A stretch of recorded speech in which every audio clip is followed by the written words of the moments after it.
With games releasing this year like Avatar Legends, Marvel's Wolverine, and of course Marvel Tokon, I don't think it's really controversial to say that video games based on licensed properties are cool.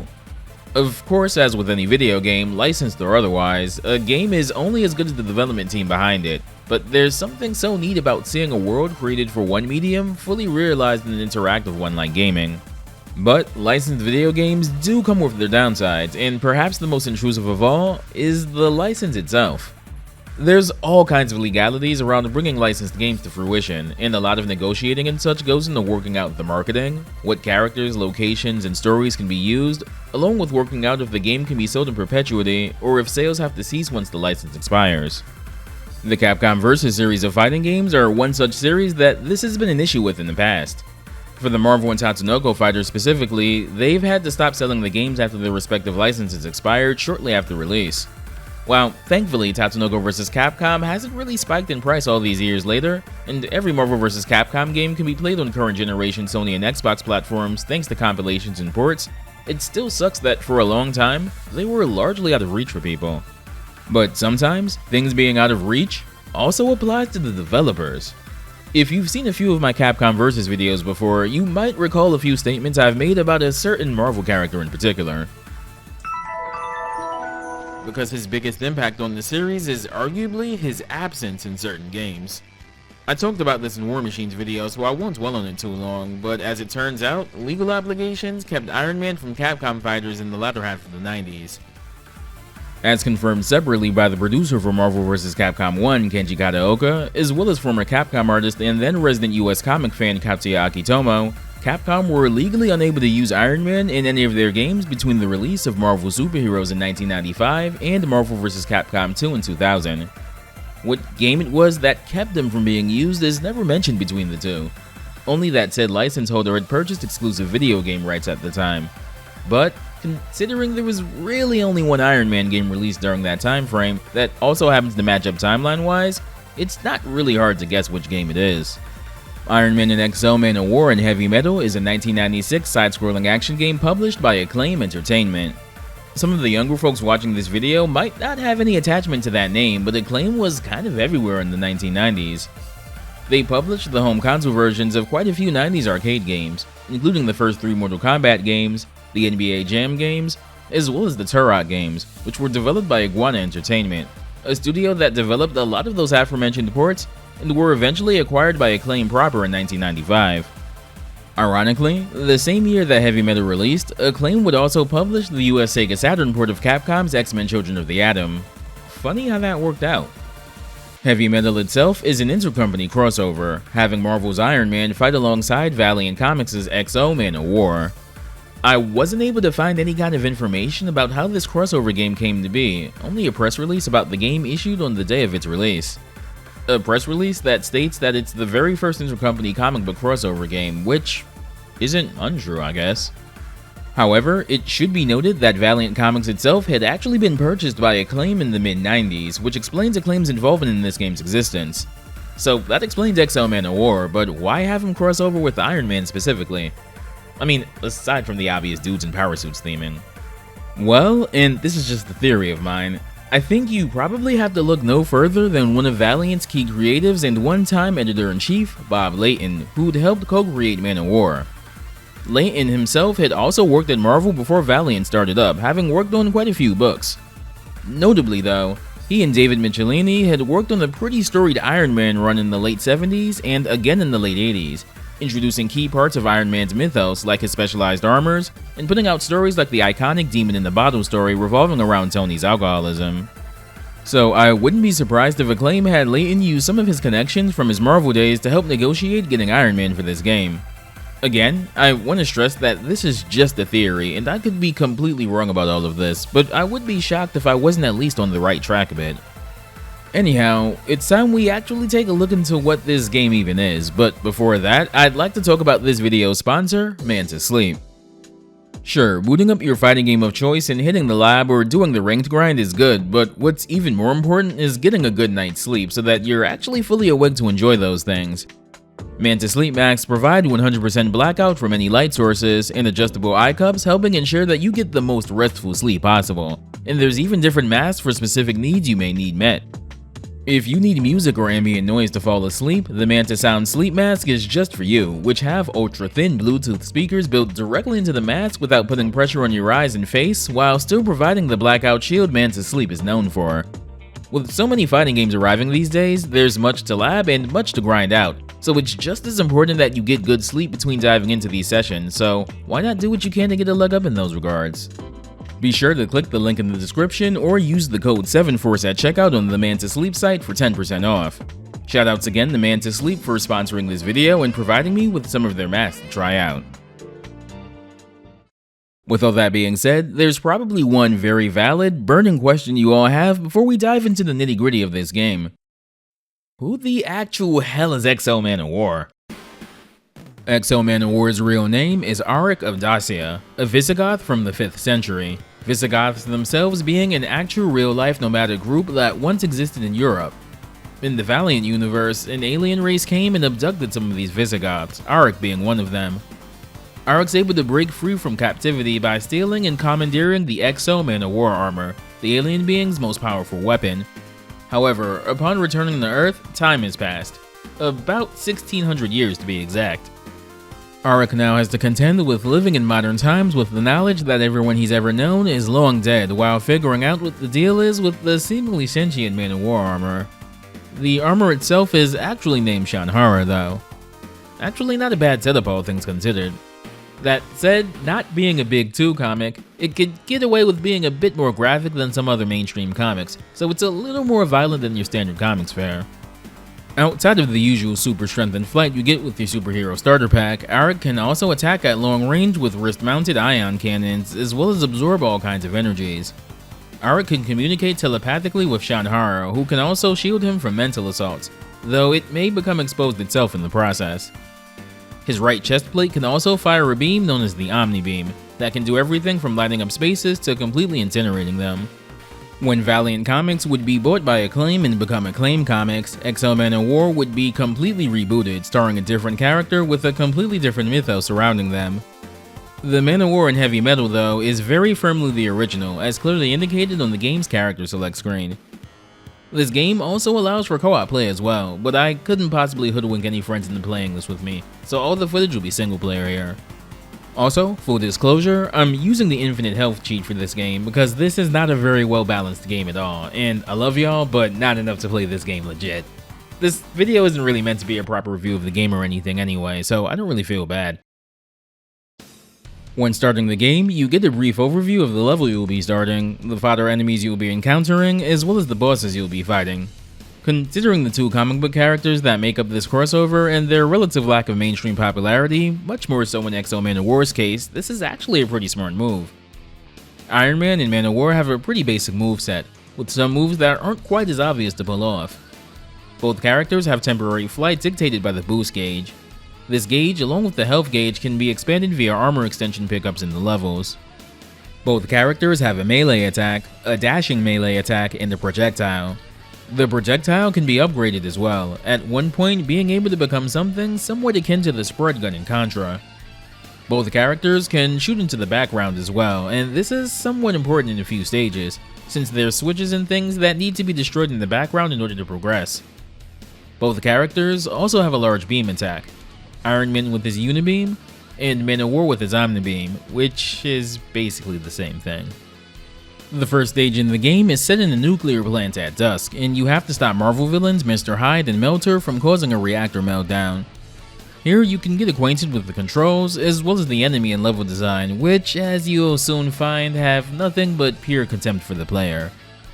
The vast majority of enemies in this stage are spider aliens, which hail from Exiled Man of War's comics. They're somehow even more annoying to contend with than they look. About halfway through the level, you run into Mr. Hyde, one of many C-list Marvel villains in the story. Mr. Hyde, real name Calvin Zabo, was a biochemist that also happened to be a big fan of the tale of, wait for it, Dr. Jekyll and Mr. Hyde, and became convinced that it'd be scientifically possible to create a similar formula and turn to crime in order to fund it. He jumps around a bunch, occasionally hopping into the background and throwing canisters at you. They're easily dodged by dashing though. When you get to the end of the level, you face down Melter. Melter, real name Bruno Horgan, was a weapons developer for the government, but an evaluation of his work showed that he had used not up to par materials for his weapons, and he ended up losing his defense contract to Tony Stark. He went on to invent a weapon that could, wait for it, melt any object by rearranging its molecules, and began to call himself the Melter. Yeah. Melter runs back and forth across the arena, shooting his melting ray. He'll occasionally hop into the bars at the top of the screen and attempt to shoot multi-directional shots from up there, which is a little tricky to dodge. Beating him knocks him into the vat under the arena, which... Wait, holy shit, is he dead? Yeah, wow, I think we just killed a man. Huh. Okay. Level 2 takes place in Stark Enterprises, going from the facilities located in front of the main building, all the way to the labs tucked deep into the complex. This is kind of the point in the game where the level design gets really mean-spirited about enemy placement. A run of bad luck in an enemy encounter can absolutely shred your health here. There's 3 boss encounters in this stage, again, all 3 of them being Marvel characters. The first one is on the roof of the Stark Enterprises building, Titania. Real name, Mary McFerrin, Titania is most regularly a She-Hulk villain, though in more recent years, she's more closely towed the line between villain and anti-hero. Her appearance here is taken from her stint as a part of the Masters of Evil, so she's firmly a villain here. For a while, she also notably harbored a pretty intense fear of Spider-Man. Early into her villain career, she was one of the people who ended up on Battleworld in the original Secret Wars, where she went up against Spider-Man.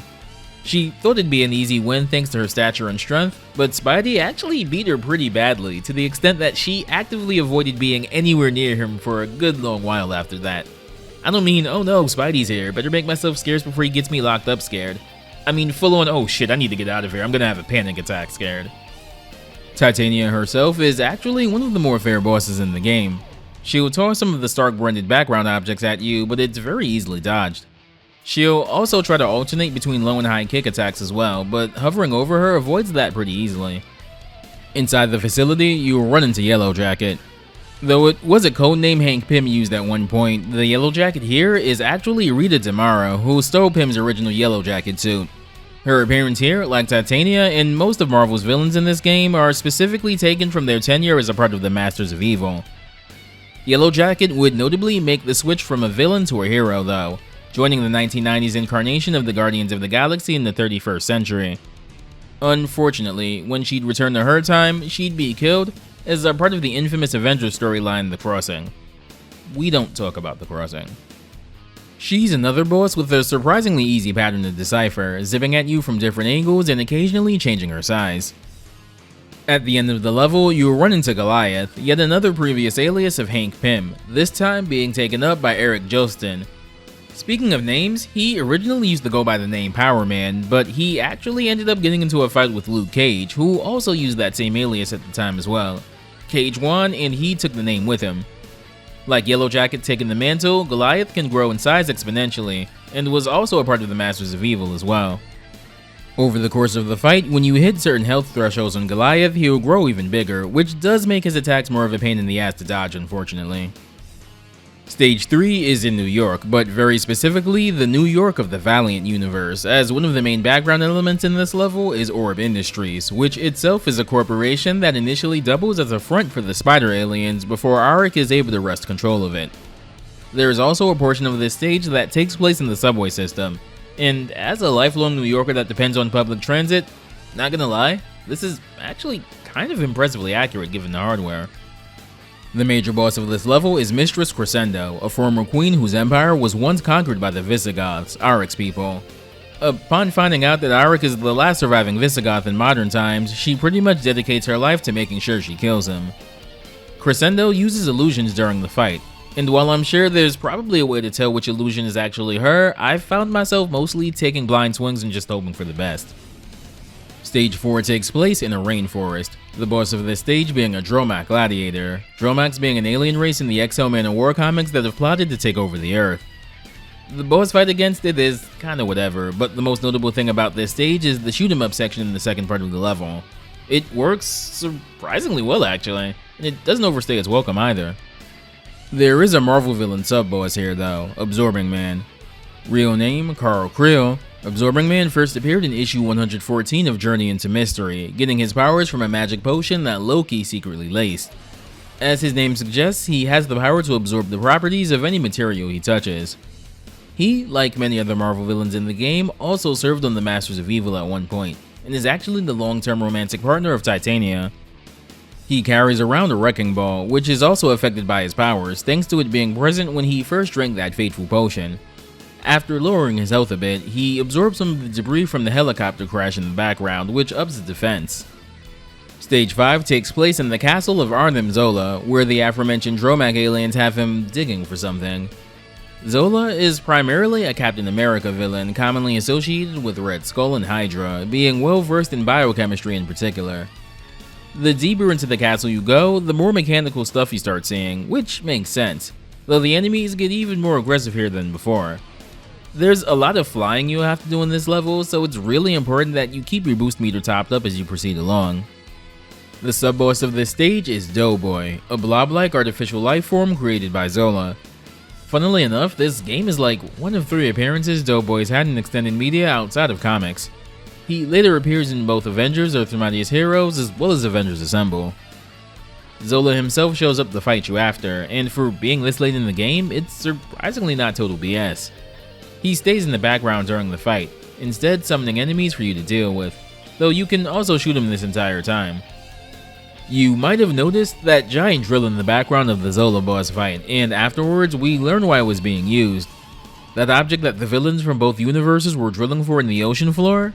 Turns out, it was the Cosmic Cube, an object in Marvel that essentially allows the user to rewrite reality as they please. Guarding the Cosmic Cube is none other than the leader of the Masters of Evil himself, Baron Zemo. 13th in the long line of Barons, Helmut is primarily a Captain America villain, and by extension an Avengers villain as well. He was also notably the man behind the very first incarnation of the Thunderbolts, the team posing as superheroes while secretly being comprised of longtime villains.